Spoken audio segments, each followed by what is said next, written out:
On this episode of AVSocial, we talk with my buddy Noble Crawford, both from his company, AVSocial Creative, as well as his podcast that he does with Alicia Henley called The Social Slice, talking about targeting customers where they live and their most memorable interviews of the last year. All that and more, next on AVSocial. The network for the AV industry. What are you listening to? This is AV. This is AVNation. This is AVNation. This is AVSocial, episode 35, recorded Thursday, May 31st, 2018. Video matters. Support for AVNation is brought to you by Kramer, AV Beyond the Box. This is Tim Albright with an AVSocial. I am your host. This is our show that takes a monthly look at social media, marketing, and communications for the audiovisual space. With me today, I am pleased to introduce a gentleman that I met probably 2 or 3 years ago now. His name is Noble Crawford, and he is from two different organizations. First and foremost, his company is called AVSocial Creative, but he also has his own program, along with Alicia Henley, called Social Slice. Welcome, sir. Thank you, Tim. Appreciate you having me today. Absolutely. I want to kind of back up a little bit. And you and I mentioned the fact that we've known each other for about 2 or 3 years now. You and I met at a PSNI marketing summit. And if you're not a member of PSNI, real briefly, they have a couple of annual meetings for their group members. One is the Super Summit, which is I've emceed that the last 2 years. But in addition to that, they get the integrators' marketing teams together all over the country and now, honestly, all over the world now that they've gone to a global footprint. And that's where you and I met. And, you know, you and I sitting in the back of the room and we're having coffee and we should have a conversation. And I had never met you. And so we're just, normal pleasantry business stuff. But then you get up and talk. And holy crap, dude! I'm not saying that just because you're on the show. I was honestly impacted because the stuff that you talk about from the video standpoint and connecting folks from a marketing standpoint with video, and you were dead on some of your points. But talking about how folks connect with video in such a unique and emotional level, kind of give me an overview real quickly before we get into the social slice and some other stuff. When you talk with a client and you start developing a strategy, right, a marketing strategy around video, what are some of the key points that you want to make sure that you get out of any given project? Got it. So I think that typically during the discovery phase, we'll look at a number of different things, but primarily we want to get a feel for the company's client, the company's customer, who their customer is at a very micro level. And so we'll try to drill down and create a sort of persona around that if they don't already have one, so that they have a good understanding of and have a foundational baseline for us to start creating content around. And so we think that's pretty important, just to have a deep understanding of who your customer is, where they show up, how they digest content, whether that's long form, short form content, video obviously being one of them. And so in the discovery phase, that's an important part, is just determining who their customer is and kind of where they hang out in the online space. So real quickly, I want to drill down on that for a second, because this is key, and I want people to get this. Understanding where their customer consumes content. This is something that I was taught way back when. You go where your clients are. You go where the customer is.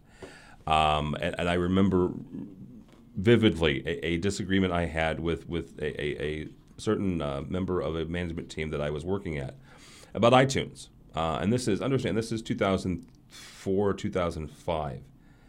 And they were resisting putting anything on iTunes because it's a fad and nobody will ever go to it. We'll say that again. This is 2004, 2005, and they didn't think that iTunes would make it. Part of me wants to think that they also didn't think the internet would make it, but that's a whole other problem. How do you find that stuff out? How do you drill into and get that information out of your client's client base? So there's a couple of methods that we utilize. We want to start with really defining who that person is. And so, we may say if it's an integrator client, right? And so an integrated client, maybe they have several different verticals that they work within. Okay. So that we want to pick a vertical, because it's not very uncommon that you'll have multiple personas that you're speaking to. Yeah. And so we want to start with, maybe their biggest vertical or the vertical that they have the most success in.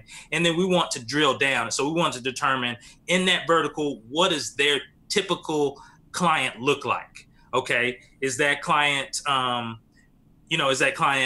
male or female, a combination? What is the age range of that client? What is their title? Is it an IT director at a university that's a female that is married and has 2 kids, works full time, goes to soccer games on the weekends with her kids? Like that level of detail we want to drill down to, because that helps us establish, we can kind of reverse engineer and work backwards once we've identified certain things of where this person is hanging out, how they are digesting content. Are they getting content from peers? Are they getting it from forums and groups online? Are they getting it from trade magazines? Those type of things. And so we'll really drill down to, it's Jennifer. Jennifer's 37 years old. She's an IT director at a university. She's been working there for 3 years, and she oversees 50 different rooms on campus at any given time, or her staff does. She has a staff of X number of people.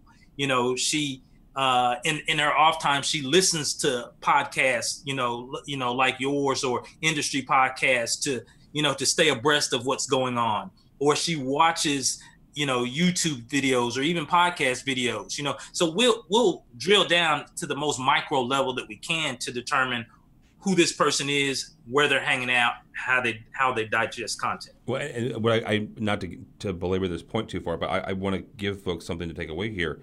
Exactly how do you do that? Is that interviewing the client, the existing clients, or is it more looking at industry reports, stuff like the Pew research studies that looks at internet and media consumption? So are you interviewing the clients, or are you taking more of a broader approach and saying, well, it's a 36-year-old female, typically this is where this type of person gets their information? Got it. Great question. So yes, interviewing clients, that's okay. where it starts. But then not only that, interviewing the client's customer. And so if it's an integrator, we want to interview existing, past customers. We want to even take an opportunity, if we may, to interview customers where maybe they didn't get the bid, they didn't get the business, and so there's 2 sides of that coin. There's the client themselves helping us kind of narrow down who their persona is, but then there is the actual customers or existing customers, potential customers, previous customers that we want to speak to.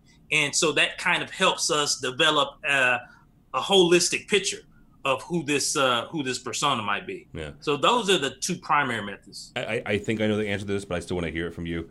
Once you have that information, you've got this, I call them avatar or target market. Mm-hmm.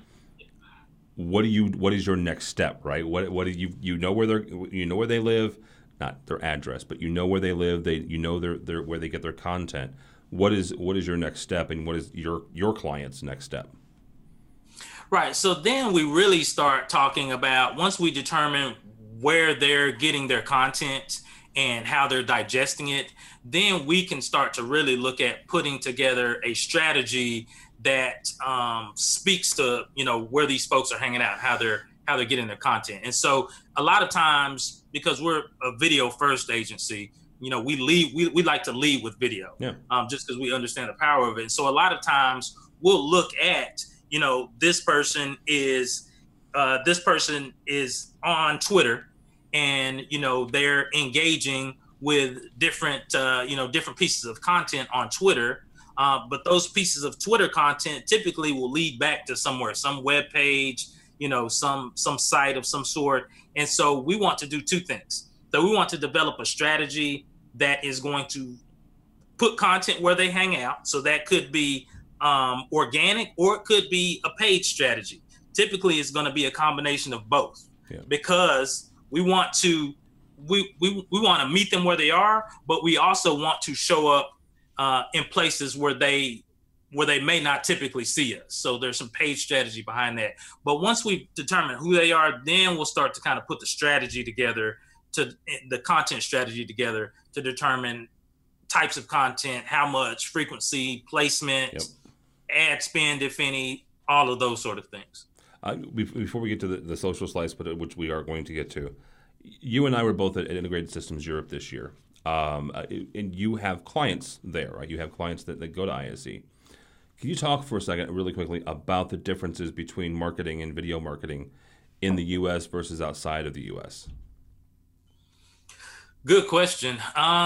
So I think, it's funny that you asked me that, because we've uncovered some things over the past year or two that, starting out, typically working with U.S.-based clients, just making assumptions that these are norms worldwide when in fact they aren't.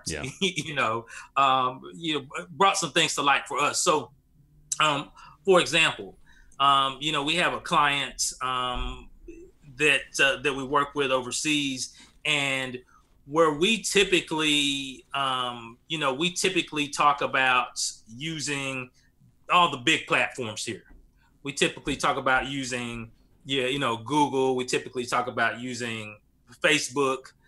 We typically talk about using maybe AdWords campaigns or things like that.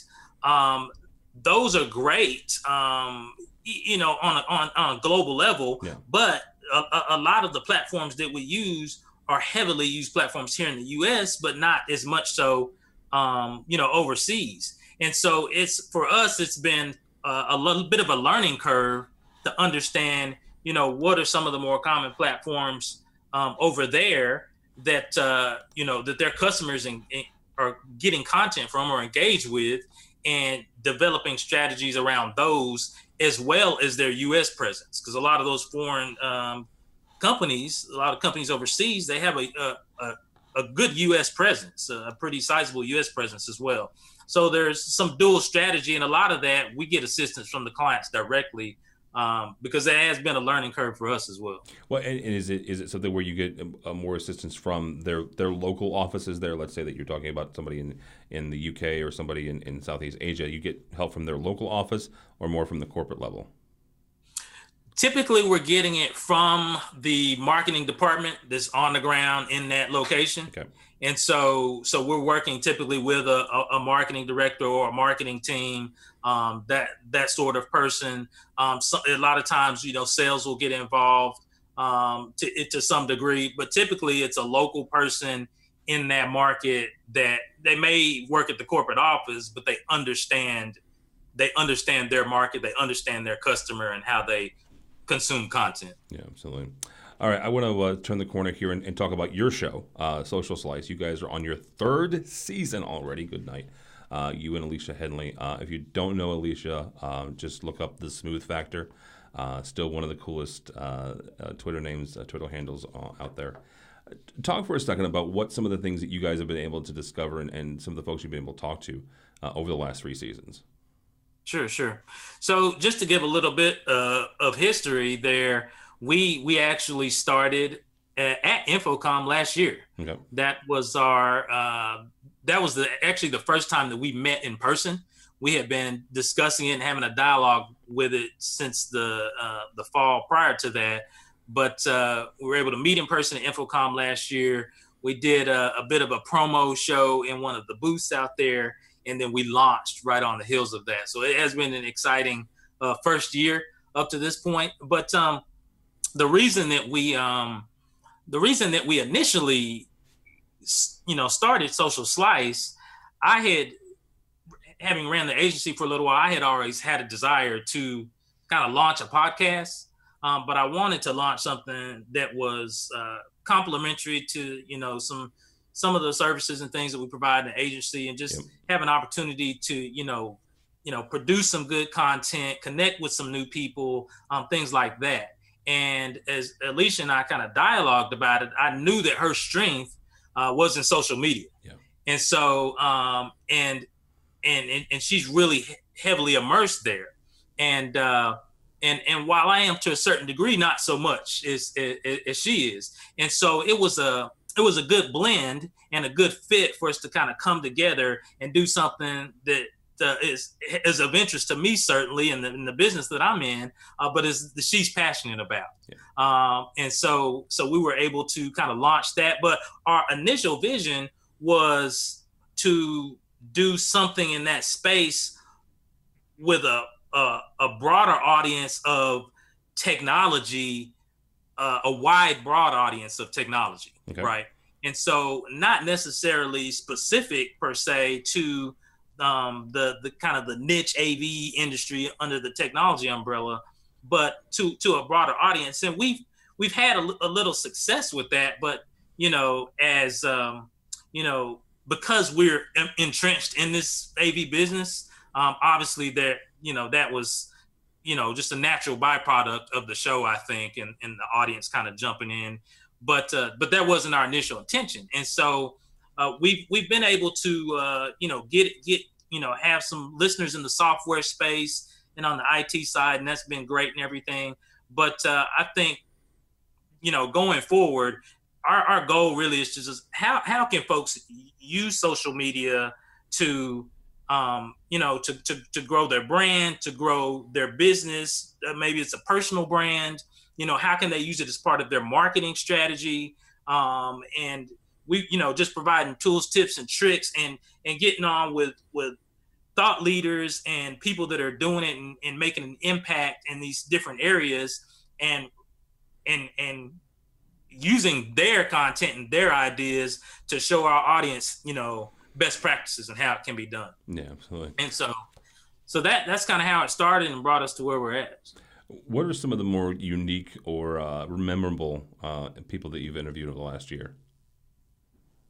Oh my gosh. So, wow, that is a loaded question. That's a good question. I didn't say your favorite. I didn't say your favorite. I understand as somebody who's on this side of the mic, that's not a very fair question. But somebody that kind of sticks out in your head for whatever reason, you don't even have to tell me the reason. Got it.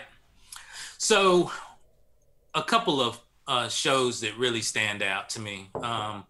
We had a show, I want to say it was in our first 3 or 4 episodes, a gentleman by the name of Wes Schaefer, AKA the Sales Whisperer.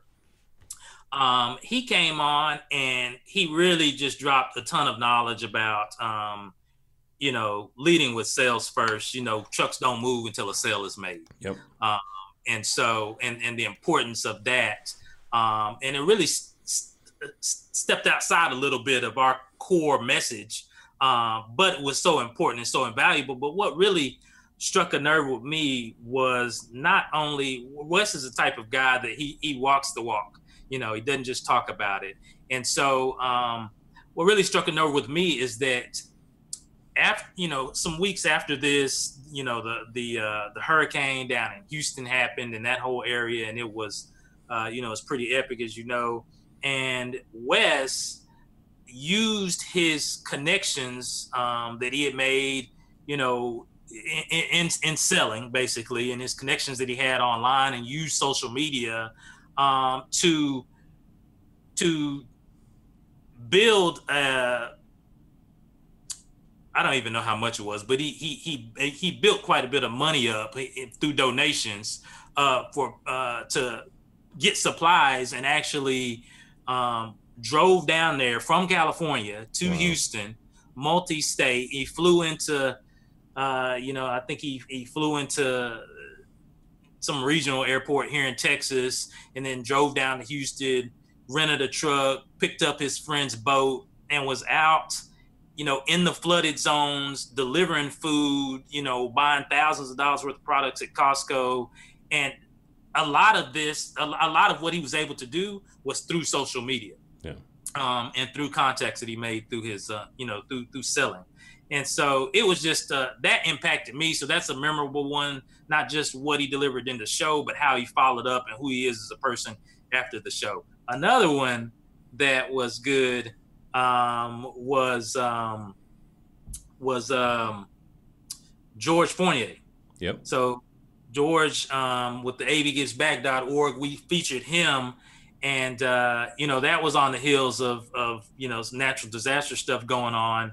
But I enjoyed that one because it was all about the cause. It wasn't so much about social media or anything that we do.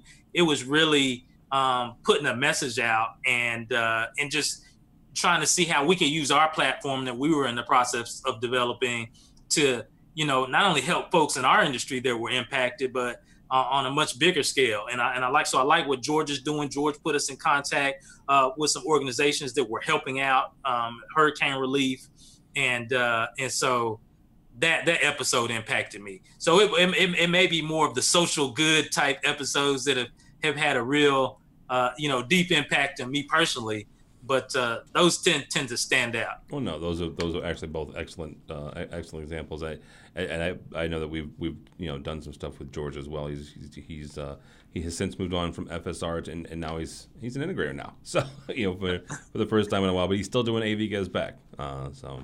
Yeah. All right, Noble, I appreciate your time here, both from Social Slice as well as from Noble's company, AVSocial Creative. If somebody's interested in either getting a hold of you for your services or subscribing to Social Slice, how do they do that? Yeah, absolutely. They could hit me up anywhere, social media, at Noble Crawford on Twitter, Facebook's Noble Crawford. You can also email me, noble@videosocialcreative.com. That's NOBLE. And then also you can email us at Social Slice connect@socialslice.com or on Twitter @Social Slice Show. All right. So that's it. Very good. Noble Crawford from Social Slice as well as AVSocial Creative. Appreciate your time. My name is Tim Albright. For more information about us and all of our other stuff, we can go to AVNation.tv. AVNation.tv, you'll find this program as well as a host of others. We have 2 weekly news programs, one that looks at the residential audiovisual industry and one that looks at the commercial side of the AV industry. All that and more at AVNation.tv. AVNation.tv.